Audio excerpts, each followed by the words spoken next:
Wikipedia. Here I am discussing about the medicinal plants. It's important. So let's start.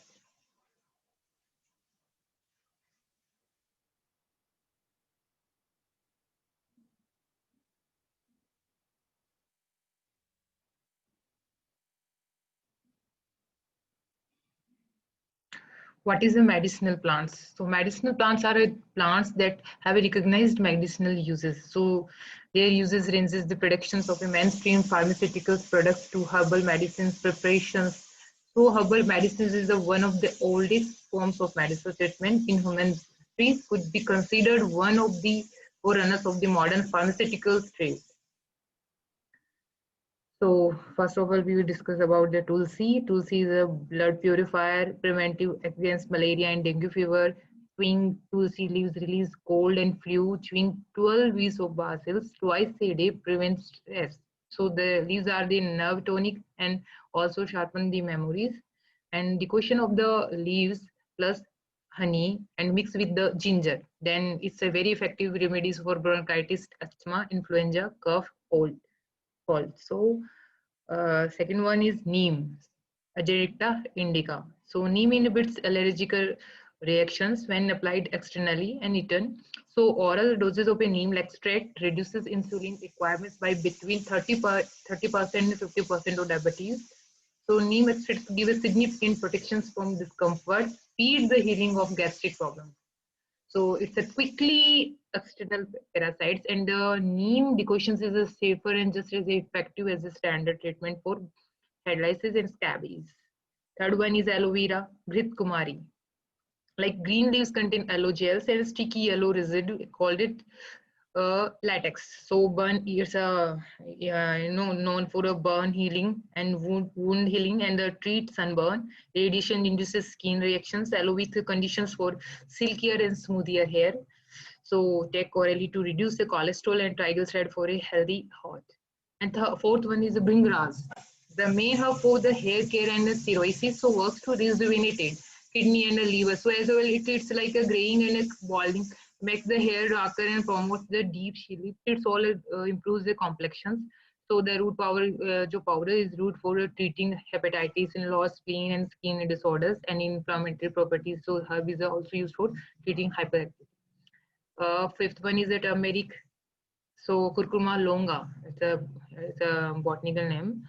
Stimulate digestion, boost liver functions. Curcumin a means of reducing breast cancer risk among women.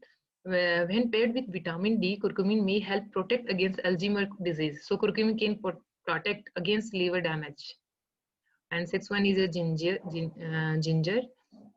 It's a use for a stomach soothing effects like easing post surgery nausea.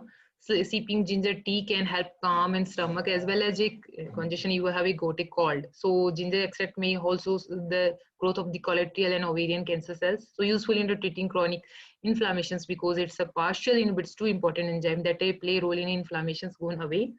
Ox and like a locks.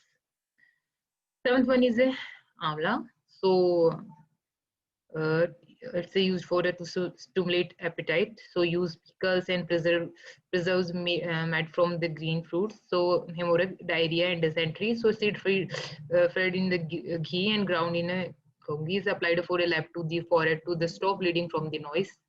So due to vitamin C and polyphenol, it is a antioxidants. Lavender. So using unsweetened teas as a hair rinse to help reduce hair loss and dandruff. So using the tired flower in the sleep and dream pillows in the sachets and tucked in the drawers to fashion clothing and repel moths. So putting a few drop of oil into warm bath water for a refreshing and relaxing treat.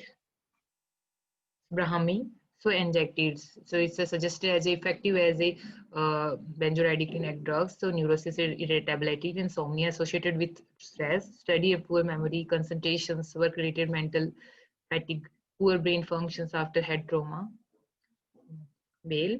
So gastroprotection properties. It's used for the control of diabetes, cholesterol control, antimicrobial properties. It's like anti-inflammatory properties. It is for in a constipation for relieving constipations relieving dysentery and diarrhea. Peppermint. So peppermint leaf tea is used for relief on an upset stomach. It's used as a hepatitis stimulant and for a refreshing and cleansing facial.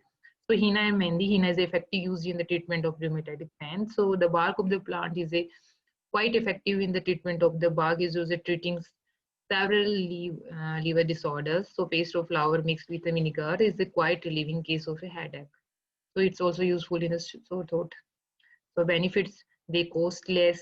The rising cost of prescription drugs have led the people to look for alternatives, while medicinal herbs may not be as strong as a fast acting as a conventional medicine. So there is a growing body of scientific evidences that shows their efficacy in the water doses. So they may have a fewer side effects also, while the side effects of many herbal medications depend on the drugs in questions. Many have a fewer side effects than conventional medicines. So there is a choice no, on how to use them. So medicinal herbs can be used in a variety of ways. So depending on the kind of herbs that is to be used, they are good for one condition. Most perspectives of drugs are designed for one specific health problem. Advantages. So it's having following advantages like with the growing interest in health and wellness, alternative medicines are becoming increasingly popular worldwide. So also with the increasing prices of prescriptions medicines, herbal medicines are often cheaper than the conventional medicine counterparts. So in addition, growing body of scientific research shows that herbal medicines can be highly effective for certain diseases like conditions. Moreover, as the research in the area increases, the optimum doses for herbal medicines. So this is the conclusions.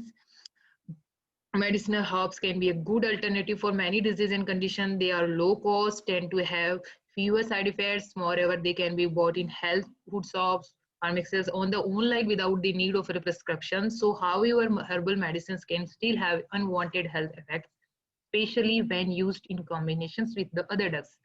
So if you are using more than one herbal medicine, so using them for a serious condition, it's best to consult with a naturopath or established herbalist. It's also important to tell you physicians that you are using alternative medicines to prevent drug interactions. So thank you.